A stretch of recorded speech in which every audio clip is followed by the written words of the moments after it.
Let's start with the question that I think we've all asked before. If God is real and he loves us, why does he let bad things happen? I've asked the question more than once myself.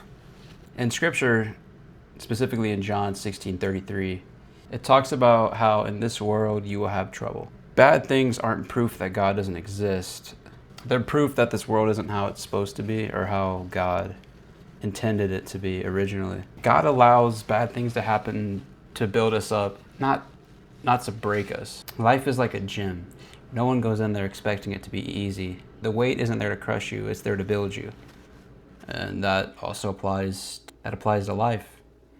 Right? I mean, these hard things build you up. They, like in gym form, if you're lifting up a lot of weights, the muscles are breaking down and then building back up stronger.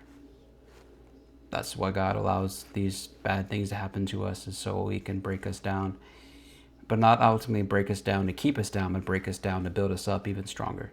Let's get to Romans chapter 8, verse 28. It reads, "And we know that all things work together for good to them that love God, to them who are the called according to his purpose."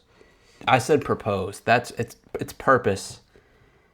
Man, when I first stopped being able to walk, it didn't make any sense to me. It was a lot of confusion.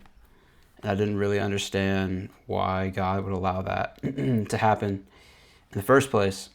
But now I see that God used that to shape me to who I am now, because to be honest, I wouldn't be the person I am now if it wasn't for the struggle that I had to go through. I mean, it's like how Paul had a thorn in his side.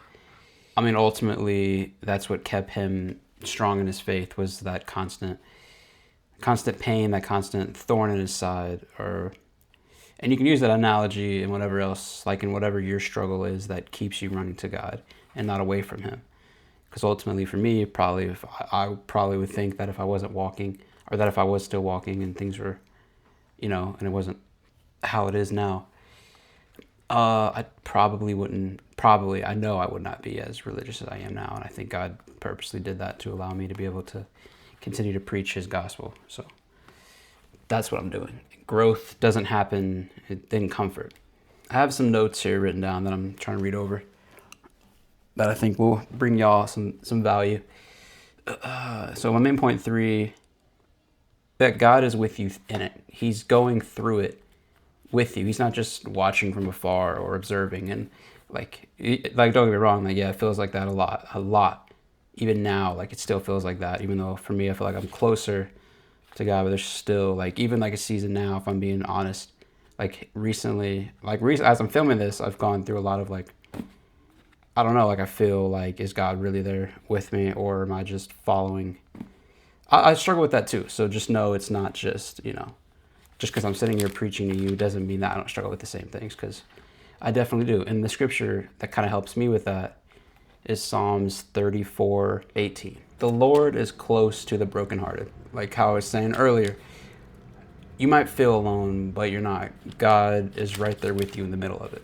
And no matter what storm you think it is. I mean, it's like when all the disciples were on the boat and the storm happened and Jesus was walking, obviously this popular story of him walking on water. And just in the middle of the storm, right, and he called Peter to walk on water with him.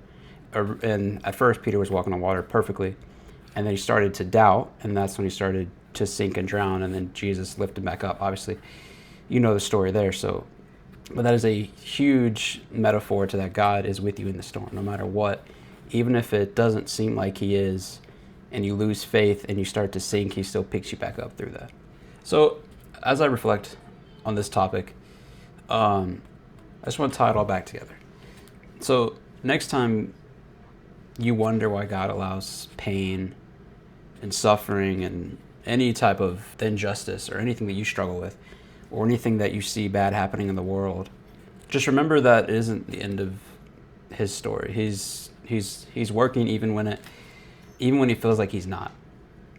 Right. And and a closing point to that would be that all the evil in the world God allows because he gives us free will, because he's all loving, and he allows us to make that choice between good and evil, or between him and between a life without him, which is a life full of pain and full of emptiness and misdirection, and people that say they have it all together and that they are smarter than God. You know, you just pray for them, because eventually it'll catch up to them, and maybe some of them it won't. And God allows that to happen as well. He allows us to be stubborn with free will as well. So all that happens because our God is all loving, and He allows these things to happen. And if He was a not all loving God and controlled every action that we did and made us little zombie robots and we didn't have free will, then that's not an all loving God.